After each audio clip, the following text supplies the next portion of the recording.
This is WWE superstar Drew McIntyre, and you're listening to the WWE Podcast. The champ is the one that everybody wants, me. It's going to WrestleMania. Claymore! Austin 316 says I just whipped your ass. This is my iron. You're going to acknowledge me.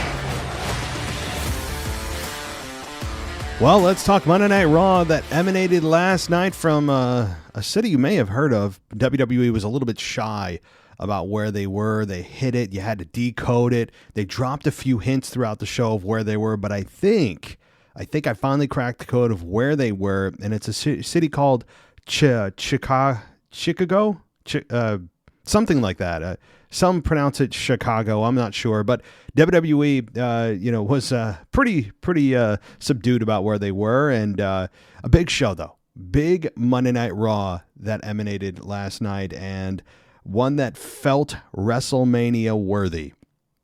The event didn't feel like WrestleMania, but the build of that show felt like we are close to WrestleMania. You know, sometimes WWE limps into pay-per-views, even limps into WrestleMania, where our expectations of go-home shows have decreased over the last several years because they've not really done a good job of making it feel they're at a boiling point and we can't wait for it. Let's do it. And this felt like an old school throwback show. Yes, we had a ton of star power. The Rock shows up unadvertised and does what he does better than anybody does right now, and that is entertain the crowd, get them engaged. A surprise appearance by The Rock certainly shook the entire show up. Yes, we got CM Punk and everything he had to say about The Rock and about Seth and about Drew. We'll get to all of that. And even the women had a nice moment last night, a program that I haven't been particularly high on in Rhea Ripley and Becky with kind of a ho-hum build, I think pointed itself in the right direction. So really a lot of good came from last night, and I tweeted this out. I said that, or posted it on X, however you say it now, that it felt like it was the Raw after WrestleMania. I mean, it had that kind of vibe to it. And, we're going to go segment by segment here in just a minute, but I do want to take a moment and thank the patrons who are enjoying this show and enjoying all of our shows ad-free. You can join Patreon if you want to go ad-free at patreon.com/WWE podcast, or you can even go to Apple Podcasts and go ad-free that way. Both of them offer a 1-week free trial. And I do want to right now take a moment and thank the latest patrons who have joined us. And that person is Matt Brown. So thank you, Matt. I appreciate your support. I hope that you enjoy all of the things we have to offer here as we roll closer and closer. And at this point, we're in a sprint towards the finish line of WrestleMania 40. And there was a lot of hints. And, let me just start with The Rock. I can't not start with The Rock. This Rock run took a weird turn. He returned as the typical Dwayne Johnson version of The Rock, still gets a big pop, still is a fan favorite, but we've seen and been through this act throughout the years many, many times. Now, he hasn't wrestled in 12 years, but we've seen a rock bottom here and there and a special appearance here and there, and he's generally the same type of guy. You know what you're going to get with that babyface version of The Rock. Then he transforms back into the $1,000 wearing, Rolex wearing Hollywood Rock, and he becomes the final boss, and he runs down the crowds, but the crowd still cheers. He changes his entrance music to the beloved Hollywood Rock theme, almost the full Hollywood Rock theme. It's about 80% of the way there, other than the beginning of the song. So he transforms into a brilliant version of himself that is, it's Hollywood Rock, but it's not like he's trying to be the 2003 version of The Rock. He's updated himself, and in a way that I think most fans didn't know they wanted, even more than the babyface version. I mean, even given everything I know and how the Cody fans decided to change things and actually cry and whine that Cody was slighted, I think it has turned out for the best. This is a Rock I don't want to go away. I don't need him there every week, but man, if they could do something long-term over the next year, I think everyone would love it. I guess reports are that he is going to be filming a movie from May to August, so he probably won't be available between May and August. So that's 3 months or so. He's going to be filming a movie. That tells you something big could happen at WrestleMania or WrestleMania Backlash that puts The Rock out of commission until SummerSlam or so. And then The Rock returns at SummerSlam for a proper program with Roman Reigns. That, again, long-term booking here, but my point is I just don't know if I want this version of The Rock to go away. It is just, it's so fun. It feels real. It's Dwayne Johnson having to go all in. You can't half-ass a character like this. It's just a lot of fun. And at this point, can we just say the PG era is over? Can we make that declarative statement now? Is it? I mean, I'm not being facetious. I'm actually asking. Because with all the cursing, the blood now. I mean, it does kind of lean towards TV 14. I don't know if they've officially jumped into that market or not. I don't think they have. I think what they're doing is trying to have their cake and eat it too, seeing how far they can push the PG label. I think it actually would not behoove them. If they can get away with this under the PG label, which is kind of a bit kind of striking, because what PG meant to me as a kid in TV, PG movies and TV PG, it's now like what TV 14 was back when I say I was a kid, I mean, a teenager, even into my 20s. What is considered PG has expanded. Now, of course, you could break down the issues with that, of course, and what that means for kids and families today. I don't think there's a whole lot of positive impact there, but it is what it is. And if they can get away with staying PG, but continuing to push it right to the edge of what PG is, then I wouldn't change it, because what you're doing by going full blast into TV 14, you're kind of shooting yourself in the foot. A lot of sponsors will drop out. Well, not a lot, but some may drop out. You're telling your audience, hey, this is not really for kids anymore, and that's not a smart business decision, because you want that next generation of fans to grow when they're young. That's how a lot of fans get into wrestling, is when they are younger, and it sticks in their brain, and it's an experience, and they grow up with it, and it's a bonding experience for families. So, it's still TV PG. But I don't think they'll ever fully go back to TV 14. If they can get away with this under the TV PG umbrella, don't drop money and lose sponsors and alienate families and send the wrong message. If you can stay PG but also push the boundaries, it's a smart business decision if it's sustainable. So beyond the business part of this, let's just get into the storyline stuff, right? That's what you're here for. This part of The Rock attacking Cody Rhodes. Now, he came out and surprised Cody. We'll get to that. But the more important part of this at the end, there's more going on here, guys, than I think even I realized. As I watched Raw back, and I saw some posts on X and on Instagram that I totally missed. Certain things they dropped, hints they dropped during that segment. The Rock attacks Cody backstage, uses a trash can, talks trash to Cody Rhodes' mom. Cody gets bloodied and just tells everyone this is how it has to be. This is, first of all, proof positive that The Rock is not going to help Cody Rhodes win at WrestleMania. It would make no sense. So we'll see how tension is built between Rock and Roman, if there is any.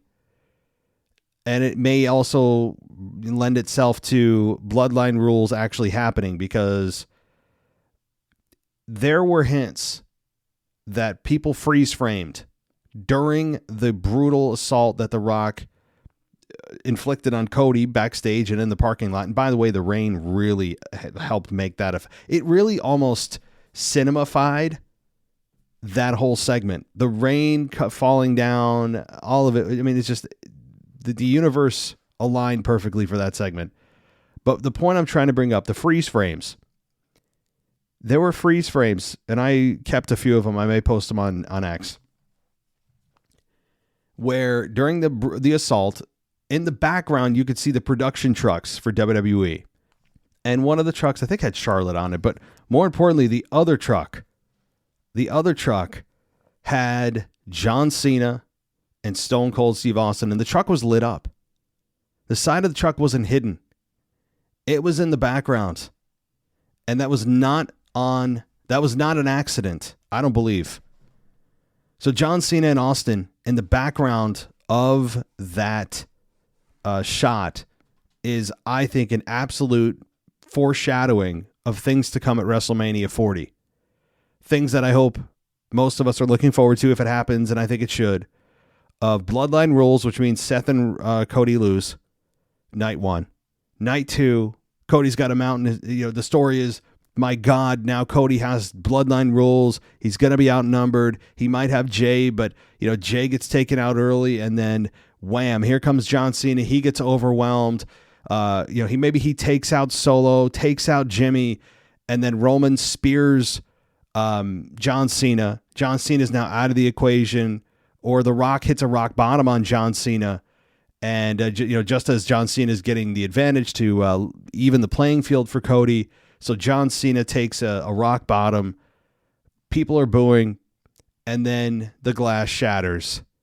And here comes Stone Cold Steve Austin throwing fists with The Rock. Ends up in a stunner. And the crowd loses their mind. Now it's back to one-on-one. Cody and Roman. Cody finishes his story. Hits the 1, 2, 3. And everyone goes home happy. I mean, I see it that way. I don't need to overthink it. So again, that's just my theory, but more evidence has been provided on Raw for that. So like it or not, it appears that's going to be the way it goes come WrestleMania night 1 and night 2. So, all right. Back to, but by the way, the attack was awesome. The blood was awesome. The mouthing off was awesome. It was unexpected because this has so far just been a battle of minds and words and mean stares and all that, and elementary insults. And it has finally devolved. As Cody said, it's now the time for talking is over. And that's true. We're in that point. We're at that point now. So next week on Raw in Brooklyn, with The Rock and Roman Reigns advertised to be there, you do wonder how things are going to pan out for Cody come, the WrestleMania, or at least next week's Raw in Brooklyn, where he might have help from Jey Uso, but he's certainly not going to have help from anyone else at this point. So I think the story going in will be Cody, it's going to be impossible and all that. It's just going to be a fun story. It really is. Despite all my criticisms of Cody, and I stand by them, it still is a fun story to watch unfold, given all the different layers. And we all believe Cody's going to win. But again, guys, I would caution you to think about, for all you Cody fans out there, and there's a lot of you, what if he loses? And sure, how he loses does matter. But if Cody loses this year, does it even really matter how he loses? Whether it's fairly, unfairly, whatever. At this point, it's just about Cody winning. Right? And if he loses to you, it wouldn't even matter how, right? It would just be you lost faith in the company. It really may go that far. So, a lot to look forward to on that front. We'll break down a little bit more of the Cody promo in just a minute. So let's do that, right? Let's break it down. And we got Cody Rhodes coming out, and of course wearing his suit, and the Cody asked the Chicago crowd what they wanted to talk about. By the way, what was the number of times they mentioned the word Chicago? If you made a drinking game out of that, you'd be drunk in 30 minutes. Every time they say the word Chicago, take a drink. It's really kind of crazy. It's almost to an annoying level. If I was in the crowd, after like the third, fourth, fifth time, whoever said it, I would just boo. I don't care if it's booing myself. It's just stop it. I mean, I know they're proud of where they are. Chicago's a historic city, the Rosemont Horizon. I understand the history. I understand a lot of wrestlers, including Stone Cold, said his favorite arena to work in was the Rosemont Horizon. And I understand all that, but at some point, just stop getting those cheap pops, as Foley would say. Just use your promo. Don't use the name of my city to get over. But anyway, let's move on. So Cody recalled Roman's appearance on the Pat McAfee show, and the crowd cheered for McAfee. And Cody recalled Reigns referring to him as a politician who makes promises he can't keep. And Cody said Chicago should know more than any other city when he makes a bet or a promise, he absolutely keeps it. And he recalled being invited to be a fan's best man. And Cody said, imagine having to explain it to his wife and why he was going and paying for the bachelor party. And then he says he spoke of other similar examples and said he asks for nothing in return. Well, it's funny. Politicians do the same thing. While he's saying he's not acting like a politician, this is what they do. He's saying, not doing anything in return. Well, if you didn't ask for anything in return, you wouldn't mention it.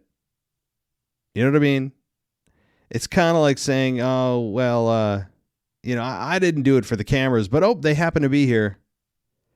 I'm not saying he has malicious intent, but to say he has no vested interest at all in who he's going to be the best man for and be the bachelor at the bachelor party and pay for it, all that. No, you know that you're still addressing this publicly, and now it's public information, which increases your quote unquote likability, which also in turn makes your hope. The intent is to endear yourself more to the crowd by making it seem like you're not trying to endear yourself to the crowd, that you don't actually want anything in return. Well, again, he is getting something in return without asking for it. He's getting the attention that he is saying he doesn't want, but he knows he's going to get. Do you see what the weird dynamic going on here? That's how a lot of sports stars do it sometimes. If you really didn't want people to know and you wanted to just do it quietly, you wouldn't have said anything on national television about it. You just wouldn't have. He would have just said generically, I've done a lot of things for fans that you don't even know about. And so clearly I do keep my promises, instead of going into examples. Anyway, let's continue here as I go on Cody rants, but this is a long segment. So let's see. Cody said Reigns sees it as desperation, and Cody said all he does all the while, he's pretending to be champion because the champion isn't here. That was a good line, actually. So Cody's saying he's pretending to be champion, doing all these things because the champion isn't here. But hey, Cody, here's the problem. You're on Raw, so the champion is there. In fact, the champion on your brand has been there almost every week since the end of May when he became champion in 2023. So yeah, no, Cody, he has been there. But if you mean Roman Reigns, then yeah, that's a common complaint. And yeah, he is rarely there. We know that. So he said he respects Reigns, but he's aware of the way he screwed him out of last year's dream. This makes no sense to me. This is where Cody needs to drop the act. Stop with trying to be this, this kind, gentle man that still has respect for someone that screwed him out of the main event of WrestleMania, has beaten him down with his group several times, and says he's not even there. How do you can't, how are you telling me you still respect this guy? Name anyone in your life that if they did this, you would still respect them. But of course, Cody can never not respect someone no matter what they do, because that's his character, which makes me want to vomit. So he still, Cody, you shouldn't respect Roman Reigns for this. But he does this. He says he does, and he still hates his guts. Well, oh man, what a shot that is to Roman. Well, I don't know if Roman's gonna be able to stand that. He hates his guts. My goodness. Good grief. Oh, Cody, stop the pain. But he said he understands if Reigns hates him because he and his cousin, The Rock, can't give their, quote, wank fest at WrestleMania. So now we're talking about who hates who? Is that what we're really talking about? We're talking about, I hate you. Oh, no, I hate you. This is going backwards. This is like what you say on day one, not 2 years in. So Cody said he won the Rumble. And if he learned anything last year, it's that he can't do it alone. That's what he learned. That's what he learned. Is that he can't do it alone. Not the fact that he was screwed. Not the fact that he has a case to go to management and say, hey, as a main eventer of WrestleMania, and really every match in WWE, if we're supposed to believe this is a simulated sport, should they not just have the expectation of a fair match? You know what I mean? Like, the fact that this tag team match is even happening with that stipulation on night one, kind of ridiculous. I mean, it's fine. I'm not complaining in the sense that I don't want the match to happen. I do. But when you look at it through the prism of, well, that's what referees are for. You know, that's what TV cameras are for. That's what general managers are for. To right wrongs and make sure that matches are fair. And there should be an expectation of no outside interference. So the match that's happening on night one is really something that should already be happening, and the expectation should already be there, especially for a main event of WrestleMania. I mean, Cody could just say, hey, this makes no sense, guys. Like, this should already be a thing. This should already be something that, he went to Nick Aldis and said, hey, listen, I have a match with Roman Reigns at WrestleMania. You saw what happened last year with no repercussions. There should be an expectation of the bloodline being barred from ringside here. Just on merit alone, not having to go through this rigmarole and jump through hoops to have that stipulation added. It should be an expectation of any professional sport. But hey, it's pro wrestling. That I know I'm looking at it through a bit too serious of a lens on that one, but it's still, when you just think about it for a second, you're just like, no, this match shouldn't be happening because your match should be no interference. And there should be referees there, and there should be replay, right? I mean, but anyway, let's move on. I also don't know the last time that they have, the last time that anybody won back-to-back Rumbles, I think was Austin. So with them introducing Cody Rhodes, do we really need to hear that he won and the winner of the 2023 and 2024? I don't care about last year, right? Are we going to start listing all the accomplishments for everybody when they come out now? I know they're trying to pump this guy up, but we're talking about this year only. The winner of the 2024 Royal Rumble. I don't need to hear about last year. It's a little thing, but it's again an annoyance for me, and so that's what's important. Was what annoys me. All right, let's move. So The Rock comes out after. Oh wait, no. We didn't even get to the worst part. Sorry. Cody said he needs help. So he's going to us, apparently, because somehow we're going to be able to help him with our noise. It was, again, just a perfect microcosm of the Cody Rhodes vomit-inducing character that he has and WWE has produced, because apparently we're all going to help him by making noises with our mouths. And he had everybody point to the WrestleMania sign. Are you kidding? Like the most like overdone gesture in all of pro wrestling, and everyone complied like seals. Like just yes, Cody, whatever. I mean, people are pointing to the WrestleMania sign, and again, one of the most just kind of annoying things that just everyone has to do because it's company policy, and everyone knows it's just policy. And everyone in the crowd does it. Nearly everybody. I mean, I just, come on. Stop it. So anyway, The Rock comes out, mercifully comes out. Doesn't say anything. Has a long stare down with Cody. Fans are chanting, holy yes. And The Rock has his arms behind his back, approaches Cody, and then says something to Cody and smiled and exited. Now,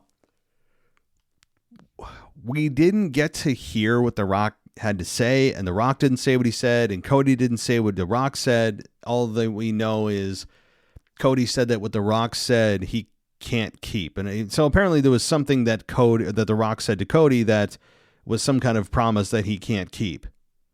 So we'll see if that actually comes back around or just fades away, but this was really good. Rocky sucks chants also started when The Rock backed away and there was no battle in the ring.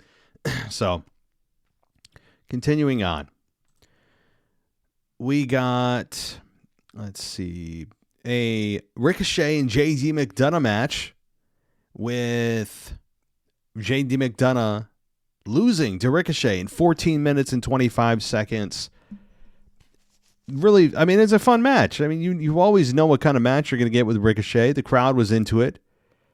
You know, Ricochet is as entertaining in the ring as anyone else is in the company. I mean, what he can do, the things he's able to do, and also avoid catastrophic injury every single night is nothing short of amazing. And this is no slight to J.D. McDonough, who is an undersized wrestler, but also holds his own and is very fundamentally sound and is, kind of the whipping boy of the Judgment Day. But it ended with Ricochet hitting a shooting star press and getting the victory. Really nice job of also the announcers putting the Ricochet over really well. And more importantly, a really fun stat. I think it was an important stat to bring to the table was Pat McAfee mentioning that Ricochet's 3-0 in his last 3 televised matches. It's a big deal. Because typically we don't hear about records other than, Undertaker's streak, which we all know. But we usually don't talk about records. And this is something to give Ricochet a little bit of momentum. Give him anything. So Ricochet was, he's got a little bit of momentum behind him. Something that he desperately needs if they're going to do anything with him at WrestleMania, and I don't have much confidence that they are. So good stuff. Dom getting booted from the match, the fans loved, as they always do. I've always asked this question though, like, what if no one has ever just said to the referee, nope, no, I'm not going to do that. I mean, that person on the outside of the ring isn't in the match. So what's the consequences? That person decides, I'm not doing that. I'm just going to stand here. Like, it's as if there's some magic wand that gets waved every time a referee tells a person on the outside to leave. They all just comply. Well, why do they have to? What happens if they don't? No one's ever defied the referee when they said, nope, you're out of here, right? No one. So, I mean, what happens? I'd love to explore that rabbit hole. But moving on. We got CM Punk shown walking backstage. A trailer aired for Bray Wyatt, his documentary that premieres next Monday on Peacock. That should be very interesting and emotional. We then get a stat also from Cole saying it was the 11th straight televised sellout on the road to WrestleMania. Pretty impressive. I know that it was a kind of a gimme back in the day when business was booming and the ratings were 4 times what they are now. And it was a gimme, and it was something that was just, it was just a given. It was a given that every week was sold out. Even the house shows were sold out. And now 11 in a row. I mean, that's, if they're putting it on air and telling the fans that's significant. And I give the credit to WWE for that. I give credit to the talent. I mean, things are really heating up in a way that I haven't felt or seen in 20 years since Ruthless Aggression. So it's a fun time to be a fan. And here comes CM Punk. Punk comes out, crowd loves it. It's clobbering time. And we then get Punk in the ring. Still got his arm brace on, as expected. He's not fully healed. And the really long segment here, really long. This could have been cut a little bit, I think, but seeing Punk back is fun. It's WrestleMania time, and Punk said that he had a lot of things he wanted to say, a lot of business to get to, and said that people are asking if he'll be at WrestleMania. The short answer is yes. He said his elbow is not great or 100%, but his mouth works. He said, we're not on Netflix yet, so I apologize. April knows what I'm talking about. I'm not sure what he's talking about, but I also don't think he should have mentioned the preceding network or streaming service that WWE is going to appear on while you're still on the current one. That's kind of a no-no. I'm sure he got his wrist slapped for that. But Punk said people have made suggestions that he hosts WrestleMania. He said 10 years ago he would have thought that was beneath him, but now he just wants to be in front of people and brought up the idea of being a referee and asked if there was a match that needed to be the most impartial referee. And Punk pointed to McAfee and said he's not a daily listener because he listens to The Experience and The Drive-Thru, which are Jim Cornette's podcasts. Hey, Punk, what about us? Come on, you could have put us in your lineup. Don't pretend you don't listen. Punk said McAfee had Roman Reigns on his podcast. Punk wondered why Reigns brought him up. Punk said Reigns earned the right and he respected it. Punk said that he expected to see Reigns while he's on his way down the mountain while Punk is climbing up the mountain. That was interesting. Very fun tease of what's to come for Punk in the future. All right, well, what's up next here in this segment? We got Punk bringing up Seth Rollins, and he's magically taller now that he wears high heels, and says that Punk said maybe Rollins has earned the right, but it's kind of funny coming from someone with 2 bad knees.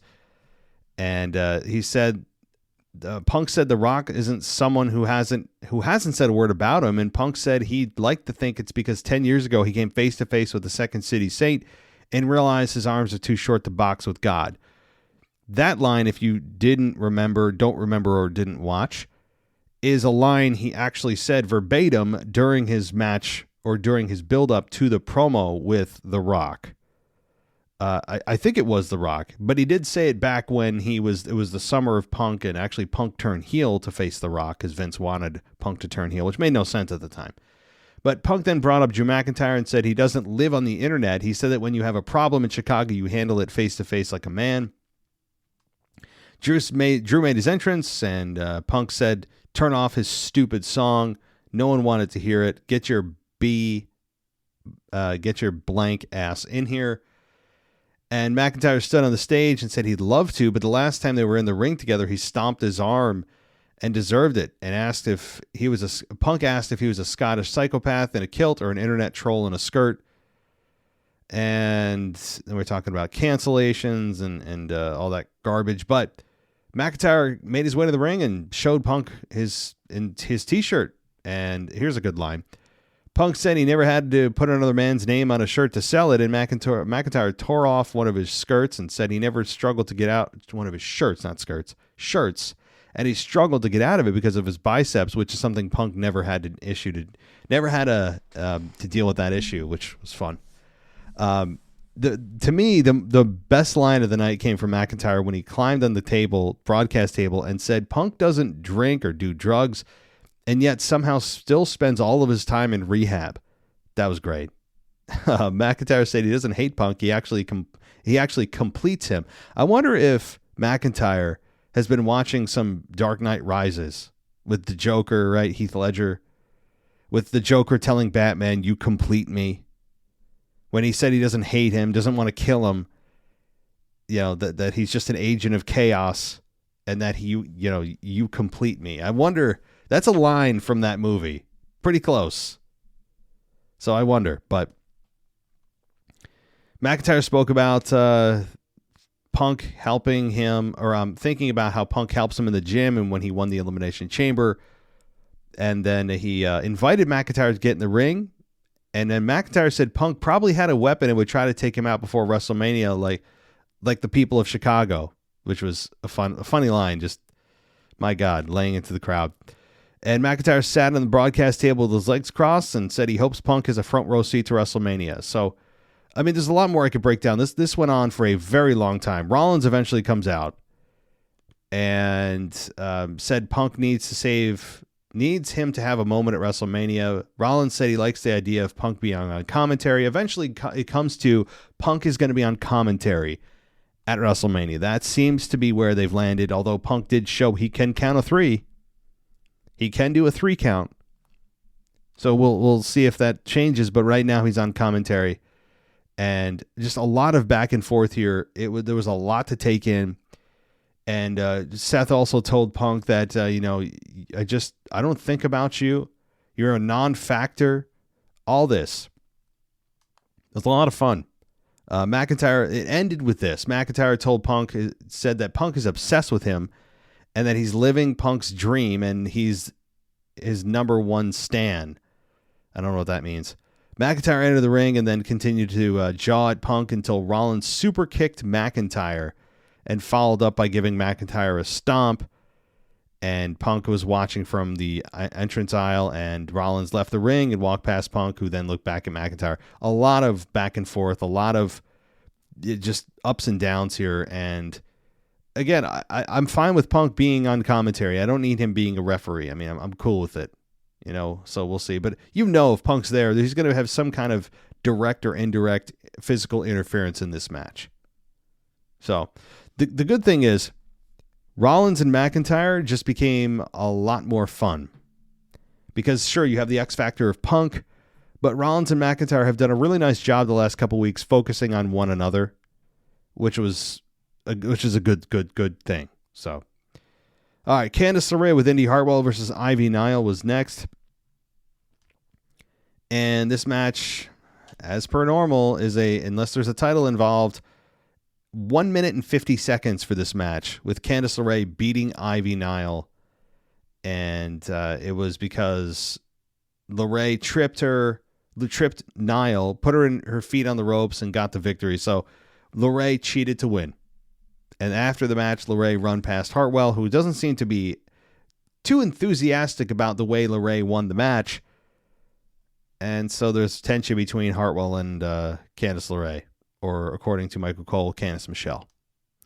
So, fine, okay. I do think that part of the reason this match was so short is because the Punk segment probably ran super long. But why did the women have to suffer this consequence, right? Why? I mean, a minute and 50 seconds match is this isn't an uncommon occurrence either. That's what makes this worse. If this just happened once every great while, fine. But it seems like the women are taking the brunt of any segments that run long. So hopefully that changes. Now, while we're on the topic of women, I'm not going into any diatribe, anything off topic, any political rant. I'm not doing that. But what I will say is I may put a bonus episode out there for patrons, because this whole ordeal of Rhea Ripley and my opinions of Rhea Ripley have set a lot of the people ablaze on X. My opinions that are actually in support of women have really set things ablaze. So I may have a strongly worded opinion on the Patreon side of things regarding this topic. And it's really not just focused on Rhea, although she's the kind of the catalyst that started this whole thing, but she's representative of a larger problematic trend for the women in wrestling generally. And I want to really dive into it because I've got a lot to say, and I don't want to put anything that's not really all wrestling related on this show to the best of my ability. So if you're interested in hearing that, I'll probably drop that in the next couple of days over on Patreon. Just letting you know, it could also be just for those that are in the NXT Plus on hire as well. It may be kind of a bonus After Dark show. We'll see. All right. So we then have New Day, New Day and DIY had some fun blows back and forth with each other backstage. And if you noticed during that segment, Paul Heyman was talking to Drew McIntyre in the background. That wasn't by accident. So keep that in mind. So let's see. We got, again, New Day versus DIY. And Miz and Truth are on commentary. Of course, Truth is infinitely entertaining in really anything he does. And this match was a lot of fun, given the fact that it's kind of a cold match. Not a lot of rivalry here, so to speak. But, I did enjoy the match that they put in front of us here, and having those two on commentary is it's always entertaining. I mean, R-Truth, was he carrying around the 24/7 title? He was calling DIY D-Generation X. He was calling Gargano Shawn Michaels. And I mean, it's just wackadoodle stuff as Truth continues to live in his own reality. So, all right. Let's continue and get to the end of Raw here. Now, Judgment Day who have really felt, I mean, I think stale is an overstatement. I think losing steam is a better way to put it. I mean, we have Damian Priest, who's still got the Money in the Bank briefcase. We've got Rhea Ripley, who's a babyface in a heel group, and we've got Finn Balor, who is just invisible. We've got Johnny Gargano, or I'm sorry, not Johnny Gargano, J.D. McDonough, that continues to lose every match he's in. So yeah, it's just they're losing steam, and that's not a complaint. It's just an observation. But okay, R-Truth got beat up, by the way.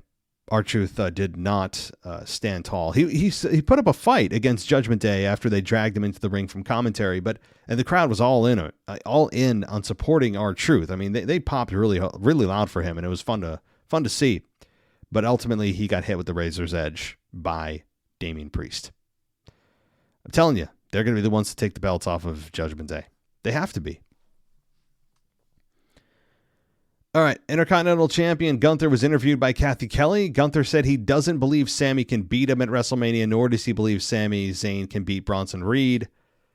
And that, we'll get to that in a minute. But Andrade versus Giovanni Vinci happened next. Andrade beat Vinci in 7 minutes and 10 seconds. Another talent that they have done nearly nothing with in the world of WWE here. They bring him back at the Rumble just like Naomi, and there doesn't seem like there's a plan at all for him. And while I'm quickly talking about the women's side of things on SmackDown, by the way, can we remove the title of winning the Royal Rumble automatically puts you in the main event of WrestleMania? Can we take that out? Because that's clearly not what's happening with Bayley. It should just be rephrased as guarantees you a title match or a title opportunity at WrestleMania. Because to say that it's a guaranteed slot into the main event of WrestleMania is not always true and was not going to be true this year. So I think that maybe it should be rephrased. I don't know if anyone's even noticing this. But, all right. So Andrade beats Giovanni Vinci. Again, Giovanni Vinci is the J.D. McDonough of the Imperium. I mean, he just loses every match, doesn't get a whole lot to say, and just loses. But, okay. We then get Rhea Ripley coming out and pointed to all the matches that Becky Lynch has had, and that she should be giving Ripley her full attention. And she was going to hand the mic, or she did hand the mic to Dominic, who got booed heavily. And it's interesting, I don't know if this is by design or by accident, that Becky Lynch and Seth Rollins are acting the same way towards their opponents at WrestleMania. And both of them are complaining they're not being paid attention to. Drew McIntyre is complaining that Seth Rollins isn't paying attention to him, and he's going to pay for it. And now Rhea Ripley has said the same thing about Becky. So I'm not sure what that is about, if it's on purpose, if it's by design, like I said, or if it's just a happenstance. I don't know. But just something I noticed this week, that essentially, other than the fact that Seth is champion going into WrestleMania as champion and Becky's trying to acquire a championship at WrestleMania, outside of that, their storylines are kind of identical. All right. So just a fun fact, I guess, for now. So we've got Becky's book coming out, of course, and there were some plugs for that. And, no complaints there. You got to make a living and make money on the book you spent so much time making. So Lynch said Ripley doesn't wrestle on Raw anymore, and Rhea Ripley questioned why she would compete before the biggest match of her career. She said she doesn't have to get in the ring every week to get attention. She said she can post a video or photo online and, quote, watch these freaks eat it up. Lynch acted repulsed and told Ripley to listen to herself and said they have two very different interpretations of what a champion is. Lynch said that for Ripley, it's posting her ass on the internet for attention, whereas Lynch, it's busting her ass in the ring night in and night out to prove herself. And there will always be someone newer, younger, and hotter. Lynch said it's a long game that's about skill, merit, and survival. She said that's how you come back when you're in the muck, when you're not champion anymore. And Lynch said Ripley has yet to experience that, but she'll give Ripley a new experience. So Ripley said Lynch is a survivor and labeled her as a cockroach, and said Lynch is hard to kill but not impossible. She said she wouldn't take it that far at WrestleMania because she wants Lynch to be on her couch watching her do her thing. I don't know what that was supposed to mean. Ripley said she wanted Lynch to sit next to her daughter and listen to her refer to Ripley as mommy, and a mommy chant broke out. Lynch then went kind of all emotional and told Ripley that was her one pass, and she takes being a mom very seriously. It's not funny to her, and that her father never got to meet her daughter, and it was emotional. Yeah, it was. It wasn't a fake crocodile tear Cody Rhodes moment, but it was emotional. And gave Rhea Ripley one pass, and then it ended up breaking down though, as Dom got punched in the face pretty roughly by Becky, and then we got finally a brawl break out. The time for talking is over, as Cody opened the night with. Very, very much a apropos set the tone type of phrase, because that was what happened here. The time for talk is done. It's time to fight, and these two women made me again, just like last week. I am more excited and more into this match. It's still not near the top of my list. It's nowhere near it, but it has piqued my interest more slightly. And that's the goal here, because I was very down on it and very meh about it for weeks. The last few have really done a lot to increase my interest level in this match. Credit to Becky, credit to Rhea. And what Rhea had to say, Becky had to say about Rhea Ripley and posting her, her pictures online is a very central piece of what I'm going to talk about. I mean, even Becky Lynch brought it to the table on Raw and made the point very eloquently, I think, saying it's not about posting your ass, it's about busting it in this ring. And that couldn't be said. Well, like, you can probably add a lot more to that, but that's the central argument that I've been trying to make, and yet people get mad at me online for it. Yet Becky Lynch repeats it, and everyone goes, "Oh, well, yeah, girl boss, women empowerment." I say it, and I say the exact same thing, and it's, well, you're trying to restrict women. You're trying to tell them what to do. How about we just give women free agency, right? I could say the exact same words that Becky Lynch says, but because I'm a man, it's suddenly filtered through this different lens that I'm saying it for a different reason, even though the words are the exact same. Interesting, is it not? But I'll leave that argument and my passionate response to all of this for a After Dark show in a day or two. So, fun segment. And I think it was a success overall. Really, just a stellar Raw. I mean, I have to say, really, for all my complaints about Cody, which is kind of every week, and his nonsense, just a stellar, star-studded, WrestleMania-worthy Raw.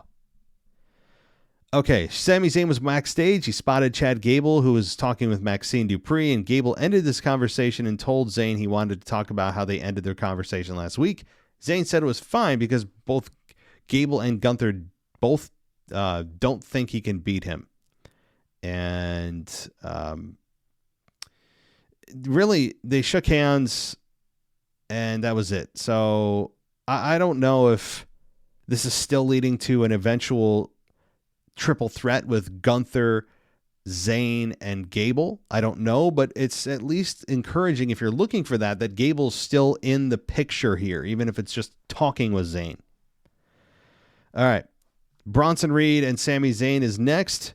Bronson defeats Sami in 9 minutes and 35 seconds. Zayn tried and failed to slam Reed, who suplexed him and covered him for a 2 count. Zayn came back with a tornado DDT. Zayn looked to Gunther and then set up for his finish, but Reed caught him and clotheslined him, hit his tsunami splash, and got the victory. So, weird that I would have bet a lot of money Sami Zayn was winning this. It's weird that your number one contender for the unstoppable Gunther is being beat by a guy that has, probably 10 wins under his belt on TV. Not good. I mean, I understand that that Gunther was kind of there and in the mind of Sami and maybe interfering in a way, but this is still not the way you want to position Sami. You want all of your champions and contenders looking like they're both unstoppable or unbeatable. It's just kind of a tried and true rule on the road to WrestleMania or really any pay-per-view. Okay. We get Sami backstage upset when Gable approached him. Zayn said he knew what Gunther was doing and he still let him in. Gable said this is what Gunther does. He said it's more physical, more than physical with Gunther. It's mental, and Gable told Zayn he needs to take a different approach, and so they could talk about it, and that's that. So again, kind of maybe teasing Gable getting into this match, but maybe not. Jey Uso versus Shinsuke Nakamura in the main event. Jey Uso beats Shinsuke in 7.5 minutes, as he should. Jey superkicked Nakamura and then ran the ropes and speared him before getting the 3 count. After the match, we saw Cody and Jimmy, who were still brawling in the back, and that's where The Rock showed up from behind, and we know what happened here. And this was just really a lot of fun here. And as I mentioned at the top of the show, The Rock bloodying somebody. When is the last time The Rock bloodied anybody? Seriously. Didn't happen with his return in 2004 to make the Rock and Sock Connection reunion against Evolution. That didn't happen. I mean, I would argue it didn't happen. I mean, even when he was in and out of wrestling, when he was starting and dipping his toe in Hollywood with the Scorpion King and all that, and eventually the Fast 6 series and all that, even with his feud with John Cena, even before that was coming back and helping Eugene and all that. If you guys remember Eugene, Nick Dinsmore played Eugene. All the kind of random appearances and just I don't think it's happened in 20 years. So The Rock bloodying somebody is a big deal. A big deal. And I'm very interested to hear Cody's response to this. Yeah, I bet you Cody comes out next week and says, Rock, I don't have to like you, but I respect you. But boy, do I hate your guts, mister. Do you hear that, mister? I'm going to send you right to your room for what you did to me last week. That was not nice, Rock. I could hear him talking. If he tells me next week that he respects The Rock, a guy that attacks from behind, his character is just laughably implausible. And the crowd eats it up. The crowd eats it up. And I mean, obviously I'm in the fringe. I know I'm a fringe fan here when it comes to the Cody Rhodes deal. I know some of you are with me, a lot of you are not, and that's cool. But man, a guy that, again, is saying, I respect Roman, but boy, I hate your guts, mister. I mean, God, grow up. I mean, just, but the political analogy, calling him a politician, I do wonder if sometimes the wrestlers listen to this show, or maybe writers listen to this show. I mean, I know there's other podcasts out there. I don't really have time to listen to other wrestling podcasts as much as I used to or would want to. But I don't know. Maybe I'm giving myself a little too much credit. Probably. But all right. I'm going to end it there. Tomorrow I'll be back. Maybe tomorrow or Thursday. I've just been so exhausted lately. But here's the thing. At the very latest, I'll be out Thursday with the mailbag because I'm telecommuting from my work Thursday and Friday.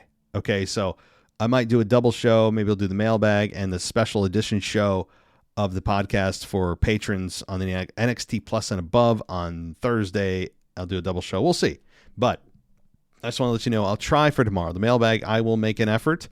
But I always say that, and then I'm just laying in bed, and I'm like, I just can't do this. I'm so exhausted, or I fall asleep.